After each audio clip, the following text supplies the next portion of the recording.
Hello mga mare, kumusta kayo? Tara at puntahan natin ang sikat na paliguan dito sa Kabakungan, Surigao City. Katatapos lang pala namin mag-aagahan ito mga mare. At ang mga bata naman ay gustong-gusto ng maligo kaya sinamahan na namin. Akala ko ito na yung paliguan na sinasabi nila, hindi pa pala. Sobrang lino ng tubig nila mga mare. Ang ganda ng lugar mga mare, sobrang worth it ang pagpunta namin dito.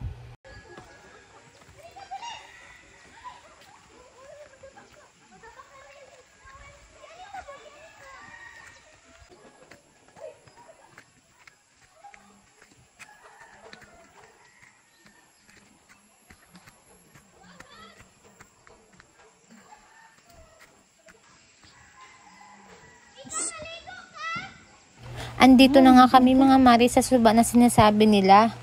Namangha ako sa ganda at linaw ng tubig. Alas 8 pa lang pala ito ng umaga mga mare. Di ko lang alam kung kakayanin ng mga bata ang lamig ng tubig. Lalo na ni Anika, itakot pa naman sa malamig na tubig to.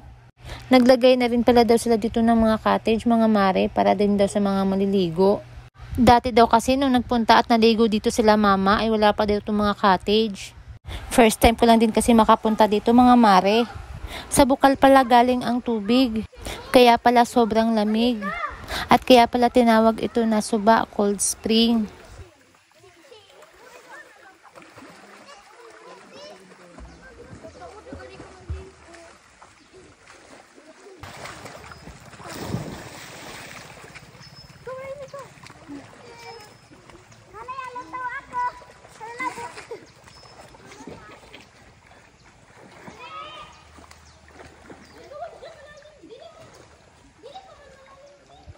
Tingnan mo tong si Anika, gustong-gusto na talagang maligo.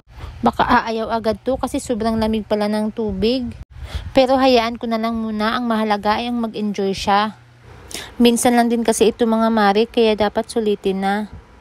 Sobrang excited nga nito mga mare, kagabi pa lang nung nalaman niya maliligo nga kami ng dagat. Nga pala mga mare, dito na rin daw pala naliligo at naglalaba ang ibang taga rito. May napagtanungan nga akong isang lokal. Ang sabi niya, mas pinipili daw nilang maligo dito dahil mas presko daw sa pakiramdam. Yung tubig daw kasi nila doon sa taas ay medyo mainit. Sa mga oras pala na ito mga mare ay bumababa na yung tubig kasi naglo-low tide na. Tumigil na rin pala si Anika sa pagligo dito kasi sobrang nilalamig na.